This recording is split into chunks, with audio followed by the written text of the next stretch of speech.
Putri Chandrawati mengakui meminjam nama ajudan suaminya, Bribka Riki Rizal dan Brigadir J untuk membuka rekening di bank. Kuasa hukumnya yakni Arman Hanis mengungkap tujuan pembuatan rekening itu untuk tugas keduanya masing-masing sebagai ajudan.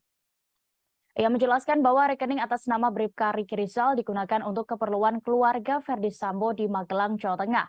Sementara itu, rekening atas nama Brigadir Yosua dalam rangka mendukung keperluan rumah tangga keluarga Ferdi Sambo di Jakarta. Hal senada pun diungkapkan oleh pengacara Bribka Riki Rizal, yakni Erman Umar.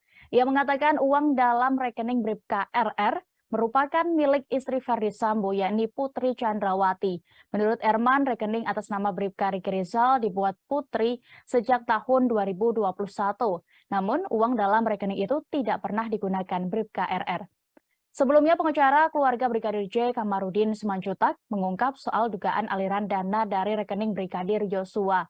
Menurut Kamarudin, ada 4 rekening milik Brigadir J yang diduga dikuasai Ferdi Sambo dan kawan-kawan. Kamarudin mengatakan jumlah uang dari rekening Brigadir J yang mengalir ke rekening lain, yakni sebesar 200 juta rupiah. Pusat Pelaporan dan Analisis Transaksi atau PPATK mengakui adanya pemindahan dana yang cukup besar pasca terbunuhnya Brigadir Yosua.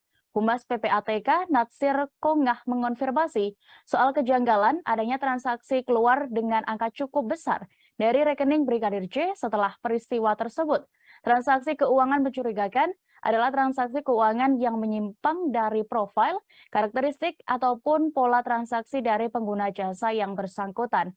Namun PPATK tidak bisa memberikan informasi lebih detail perihal transaksi tersebut karena hanya boleh disampaikan kepada penyidik dan bukan konsumsi publik.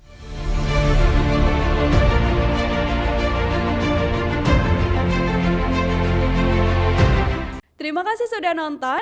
Jangan lupa like, subscribe, dan share ya.